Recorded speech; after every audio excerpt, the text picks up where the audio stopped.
Hi everyone, comic book reviewer here.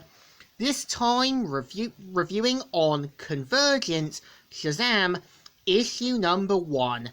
Now, as you know, the point of Convergence was meant to bring back old elements of the DC multiverse, like the original multiverse, like Earth 1, 2, S, X, and Earth 3, and the post-crisis stuff from, say, New Earth and all that.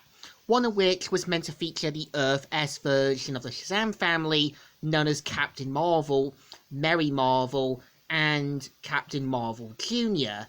And let's get on with the review. So the story starts off on Fawcett City, how in the Dome City of Earth S, we see how Talos is announcing this sort of next sort of fights. And we kind of see how Billy Batson tries to turn into Captain Marvel to little to no success. And we kind of see how there's a big sort of like gathering and trying to get everyone to sort of be ready. And we kind of see one of them saying, "We don't have a chance, we're already dead." "Sir, we haven't opened the floor yet to questions. Captain Marvel abandoned us. What are we supposed to do?" And we kind of see how, Billy Batson and everyone else tries to keep him calm. And we see how Billy Batson mentions how many years ago, Captain Marvel, Mary Marvel, as well as Captain Marvel Jr. dealt with threats way back in the past, and even mentioning about a special liquid that kept them in suspended animation. And if you've read my review on Shazam issue 1, this kind of pretty much happened. And we kind of see how, the guy tries to basically bomb everyone around him, but we kind of see how Bullet Man and Bullet Girl try to take the bomb away, but they can't defuse the bomb in time, so they basically just sacrifice him with no guilt. Okay, I can understand they had no time, but really just take the vest off quickly and that's it.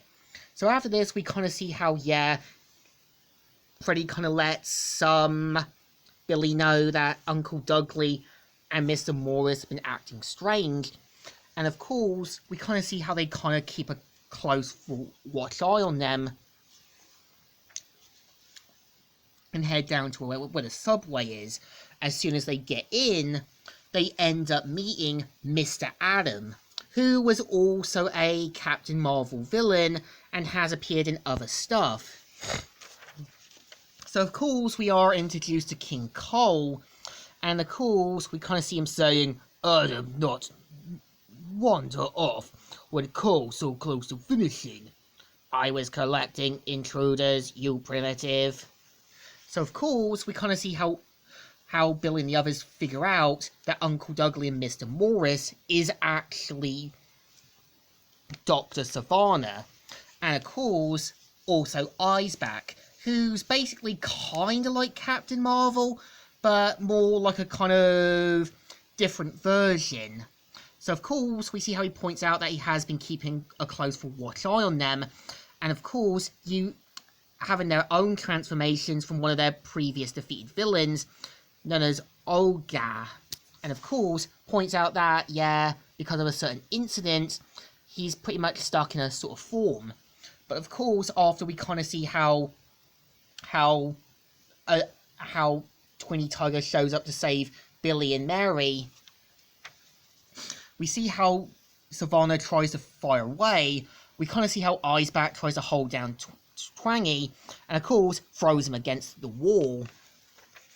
And we kind of see how Billy Batson tries to use the gun, but of course, King Cole and the others show up to ruin the fun.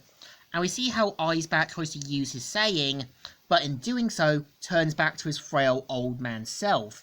And of course, knowing that the dome's been lifted, Billy Batson says his name and becomes Captain Marvel. And of course, tries to take down the villains, him saying, "Disappointed change, you useless self. I had it pretty good as a radio executive. Back!" And of course, we see him try to deck him out. We see how it's basically like a giant school brawl, And we kind of see how Mr. Morris as well as Dudley try to hold down Savannah, and we kind of see how Mr. Adam tries to hold things down, and eventually they kind of see how there's giant blimps in World War III going on, knowing that the battle's just begun. And yeah, this is the story. So I think Convergence Shazam is not a bad idea. And again, it's going back to a bit of the Earth-S history before the post-crisis in New 52. And yeah, if I was to do my version of Shazam Earth 1, I would keep some elements of the pre-crisis as well as the post-crisis and try to do my own take on it. So I think this story still deserves a thumbs up. Still good and still alright. So, Comic Reviewer here, signing out.